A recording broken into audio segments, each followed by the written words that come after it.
When two office pranksters decided to set up their coworker on a blind date, they thought they were about to create the perfect humiliation. Pairing a struggling single father with a woman they deemed unworthy of love, they set the stage for mockery. Phones ready, grins loaded. They expected awkwardness, rejection, and a quick exit, material they could laugh about for months. But what happened next was something they never saw coming. The afternoon sun filtered through the hanging plants of Fireside Brews Cafe, casting golden light over polished wooden tables. The air smelled of coffee, cinnamon, and warm pastries. Aiden Riley arrived precisely at 2 p.m., his heart racing in quiet rhythm beneath his crisp shirt. He hadn't done anything like this in 4 years. He picked a table with a view of the door, fingers drumming against a mug he hadn't yet ordered. For years since his wife left. For years since his heart had been forced to rebuild itself piece by piece. For his daughter's sake.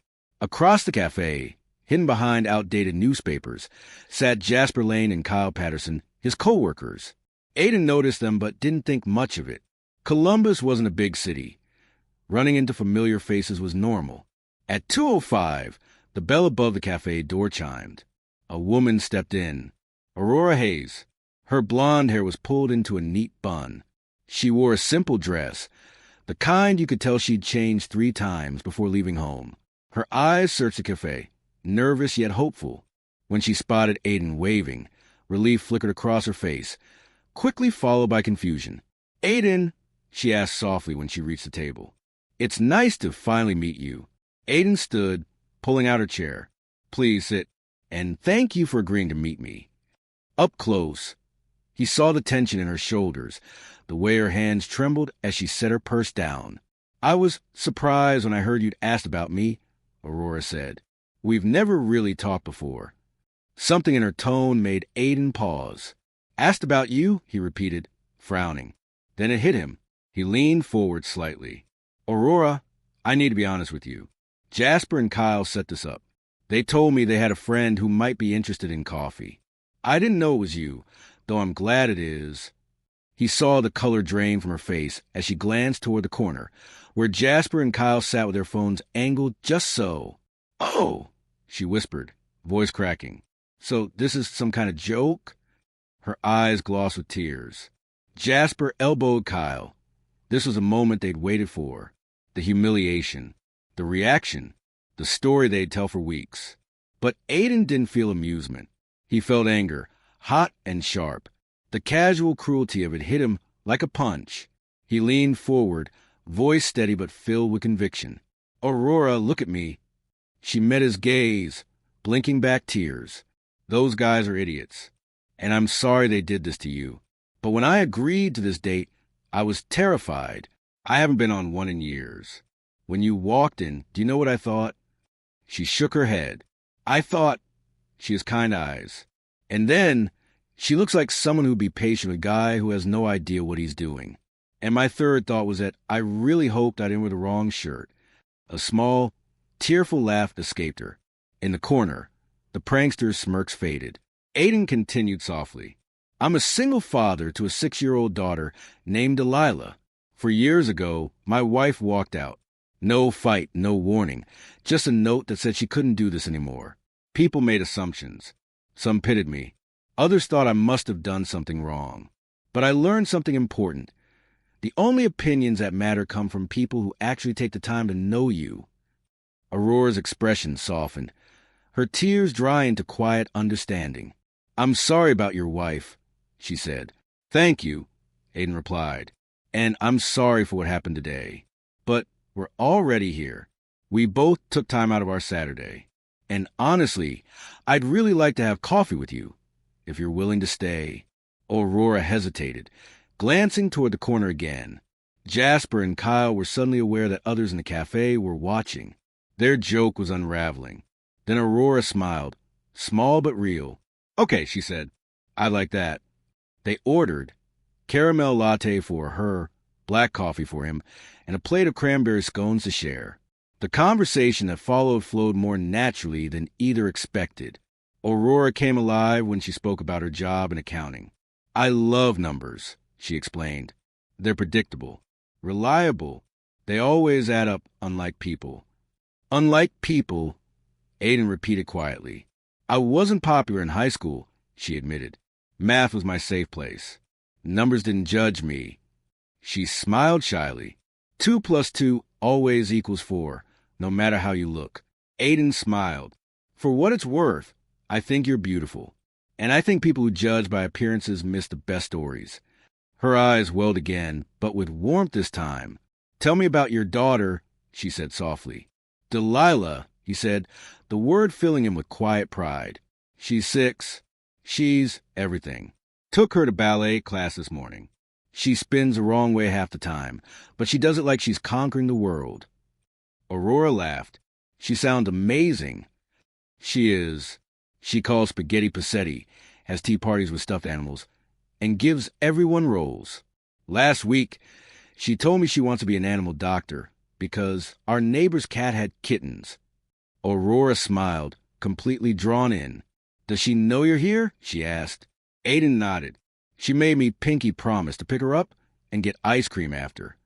As the afternoon passed, they talked about everything. Her love of baking elaborate cakes, his attempt at learning braids, her sister's kids, his daughter's endless curiosity.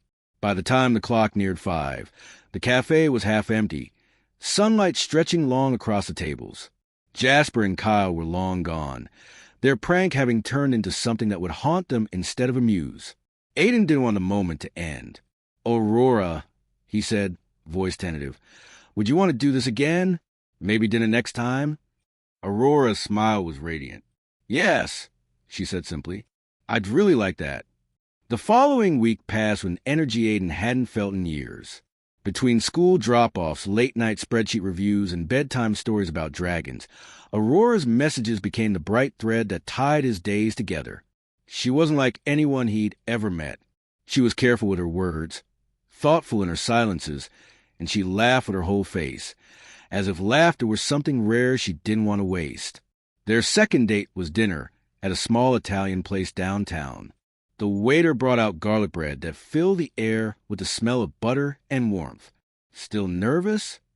Aurora asked when she caught him adjusting his tie for the 3rd time. Less than last time, Aiden said, smiling. But I won't lie. I practiced how to greet you for a solid 10 minutes in my car. Aurora laughed, covering her mouth. You're honest. That's rare. You deserve that, he said softly. They talked about childhood dreams, the weirdest jobs they'd ever had, and how she once tried to make cupcakes for her niece, but forgot to add sugar. By dessert, Aurora had tears in her eyes from laughing too hard, and Aiden couldn't remember the last time he'd seen anyone so genuinely happy. When they walked out into the cool night air, Aiden hesitated. Can I walk you home? She nodded. The streets glowed with soft yellow light from old lampposts, and their footsteps echoed in quiet rhythm. When they reached her apartment, she turned to face him, her cheeks pink from the cold. I had a really good time, she said. So did I? There was a pause, a moment charged with something tender and real. Then Aurora leaned up and kissed him. Just once. Soft, brief, certain. Aiden stood there, stunned, until she smiled. Good night, Aiden. Good night, Aurora. Days became weeks. Weeks turned into months. They went to bookstores and farmers markets, took Delilah to the zoo, and cooked dinner together, burning more meals than they'd admit. Aurora had a way of fitting into their lives effortlessly, as though she'd always belonged. Delilah adored her. One afternoon, Aurora showed up with a small gift bag tied with pink ribbon. Inside was a tiny toy stethoscope. For the future animal doctor, Aurora said, kneeling to Delilah's level. Delilah's eyes widened. You remembered. I always remember important things, Aurora said. That night, when Aiden tucked his daughter in, she whispered, Daddy, do you like Miss Aurora? Aiden smiled. Yeah, sweetheart, I really do. Good, Delilah murmured sleepily. She makes you smile more. He kissed her forehead. Yeah, she does. But not everyone was happy. At work, whispers spread. Jasper and Kyle, the pranksters, were forced to watch as a joke they'd started became something real.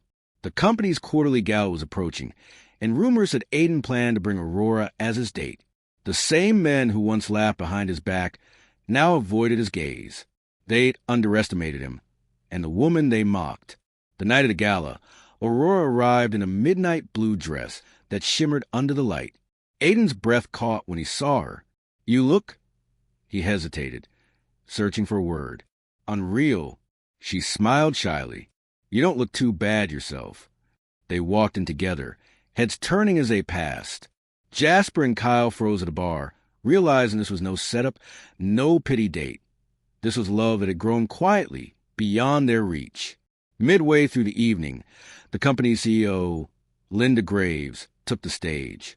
She congratulated the department for their record-breaking quarter, then added something unexpected. "And finally," she said, scanning the crowd, "I want to acknowledge 2 employees whose actions months ago led to something I call poetic justice. Jasper, Kyle, please stand." The room went still. Jasper and Kyle exchanged nervous glances. "Setting up your coworker as a prank was unprofessional and cruel," Linda continued.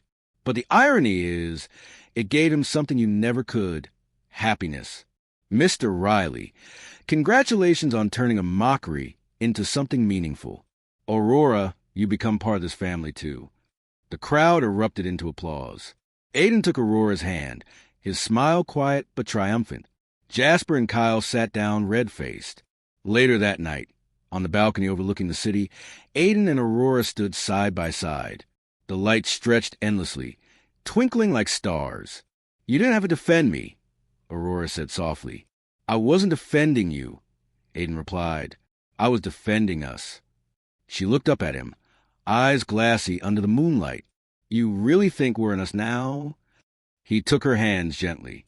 "Aurora, I knew it the day you stayed in that cafe instead of walking out." She smiled, eyes wet. "I almost did." "I'm glad you didn't," he whispered. A year later, Aiden stood at the same cafe where they first met. The same hanging plants, the same smell of cinnamon. Only this time, the table was set differently. White roses, soft music, and a little girl in a frilly dress sitting near the counter, bouncing her legs excitedly. Aurora arrived, confused but smiling. "What's going on?" "Just a memory," Aiden said. He reached into his pocket, pulled out a small velvet box, and opened it. Inside, a delicate ring sparkled like captured starlight. "Aurora Hayes," he said, voice trembling, "you were never supposed to be a joke. But you became my reason to laugh again. You made me believe in second chances, in love that heals instead of hurts. Will you marry me?" Aurora's hands flew to her mouth as tears spilled down her cheeks. She nodded before she could even speak. Yes, of course I will." Delilah squealed from the counter. She said, "Yes, Daddy." Everyone in the cafe clapped as Aiden slipped the ring onto her finger. Aurora leaned in and whispered, "Do you realize this is where it all started?" He smiled. "Yeah, turns out sometimes the cruelest jokes have the kindest endings." The wedding was small, held in a sunlit garden behind the cafe. Delilah walked down the aisle scattering flower petals, wearing a grin that outshined the sun. When Aiden saw Aurora in her white dress, his heart swelled with a peace he thought he'd never feel again. During the vows, Aurora said, "You found me on a day I thought I was a punchline, but you showed me that kindness isn't weakness. It's courage, and I'll spend the rest of my life proving that love, real love, is never an accident." Aiden could barely get his words out. "You turned my loneliness into laughter again. You didn't just love me, you loved my daughter, and that means more than anything." When they kissed, the world around them blurred into sunlight and applause. Months later, they returned to the cafe as a family. Delilah sat between them, sipping her chocolate milk through a straw. "Daddy," she said suddenly, "how did you and Mommy meet again?" Aurora and Aiden exchanged smiles.